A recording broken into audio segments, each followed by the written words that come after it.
I need to tell you something honestly. Something I wish someone had told me earlier in life. We were married for 61 years. That number sounds like success.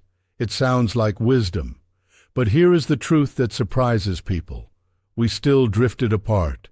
Not through betrayal, not through anger, but through silence. People believe loyalty is the hardest part of marriage. Staying faithful, staying present, staying together. It isn't. The hardest part is honesty, especially the quiet kind, the kind that requires speaking when it feels easier to stay silent. We didn't fight much. We didn't argue loudly. From the outside, it looked peaceful, but peace without honesty can slowly turn into distance. And distance, once it settles in, is hard to notice until it's deep. 61 years sounds impressive, doesn't it? When people heard it, they smiled and nodded. You must have done something right, they'd say. And I let them believe that, because explaining the truth takes courage. Staying together is visible, anyone can see that, but growing together is quiet, invisible. It requires conversation, vulnerability, and regular honesty. We stayed. But staying and connecting are not the same thing. One requires endurance, the other requires openness, and openness is uncomfortable. So we chose the safer path. We avoided hard conversations. We didn't want to upset the balance we had built. What I didn't understand then was this. Avoiding discomfort doesn't protect a relationship. It slowly starves it. Silence doesn't begin as dishonesty. It usually begins as kindness. You don't say something because you don't want to hurt them. You tell yourself it's not important or it'll pass. Then the next thing feels harder to bring up, and the next one even harder. Soon, silence becomes habit. Habit becomes personality, and personality quietly becomes distance. We argued very little, but we also revealed very little, and that should have worried us. At the time, it felt peaceful. No tension, no conflict, but peace without truth is fragile. It looks stable, but it rests on avoidance. By the time you realize silence has settled in, it no longer feels like a choice. It feels like the way things are, and changing it suddenly feels dangerous. We were loyal, truly. We never left. We never strayed. And I'm proud of that. But loyalty can hide fear. Fear of upsetting what already works. Fear of opening a door you might not know how to close.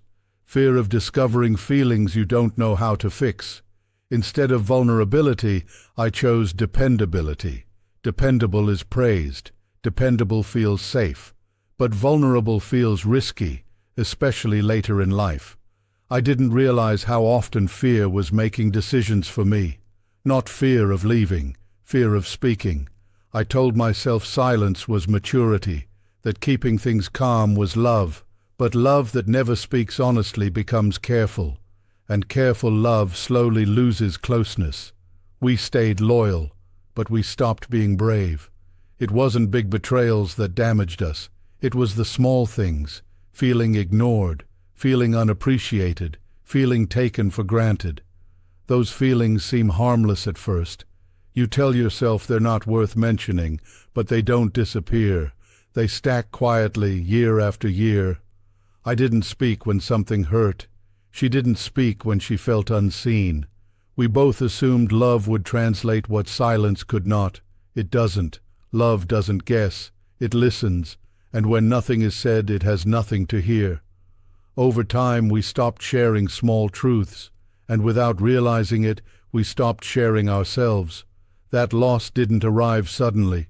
It arrived quietly, and by the time we noticed it, it felt normal. Our home looked calm. Visitors noticed. No drama, they'd say, and they were right. But peace without honesty is not peace. It's slow loss. Nothing breaks all at once. It erodes, like water wearing down stone. Less laughter, less curiosity. Fewer questions like, "How are you?" really. We mistook quiet for closeness. We mistook routine for connection. And by the time we understood the difference, the distance had already shaped our days. We weren't unhappy. but we weren't deeply connected either.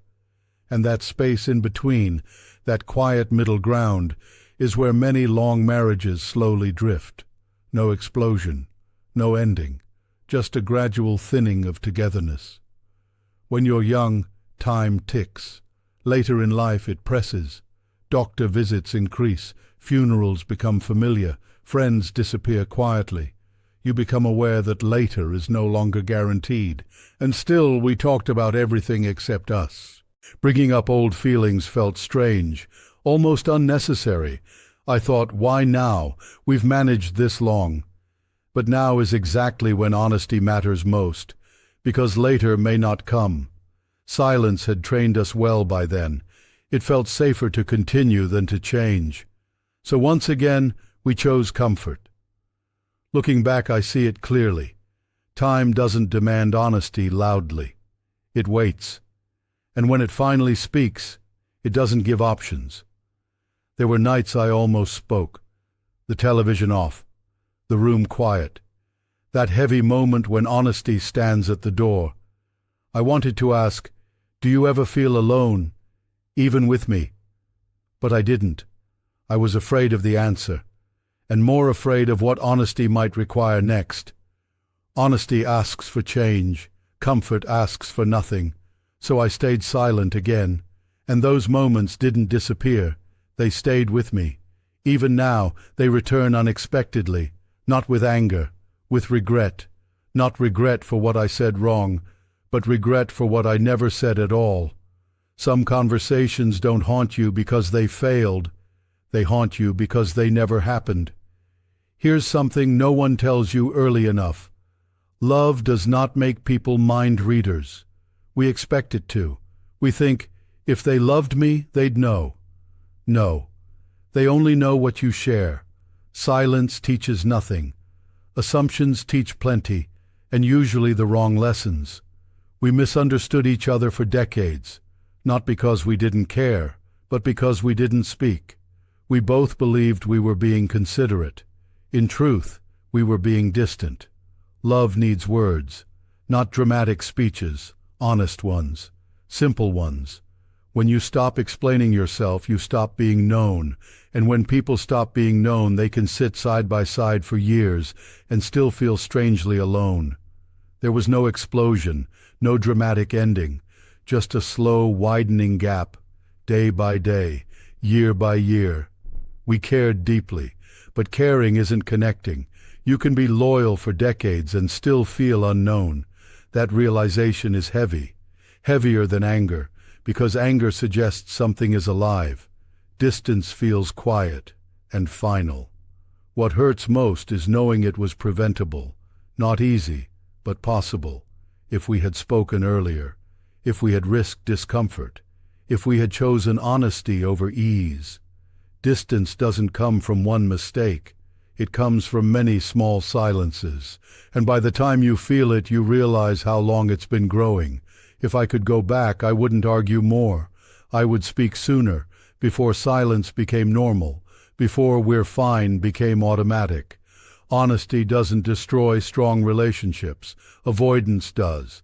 Discomfort fades. Distance lingers. I would say the small things early, before they became heavy, before habits hardened. I would choose truth spoken gently over peace built on silence, because the hardest conversations are usually the most important ones. Waiting doesn't make them easier. It only makes them heavier. If I could change one thing, it would not be our loyalty. It would be our courage. Courage to speak, courage to listen, courage to risk closeness. If you are married, or committed, or planning to be, listen carefully. Loyalty matters, but loyalty without honesty is incomplete. Speak the uncomfortable thing while you still can. Say it kindly. Say it calmly. Say it honestly. Truth spoken with care builds closeness. Truth avoided builds walls. Don't wait for the right moment. It rarely arrives. Small conversations prevent large distances. Daily honesty prevents lifelong regret. You don't need perfect words. You need sincere ones.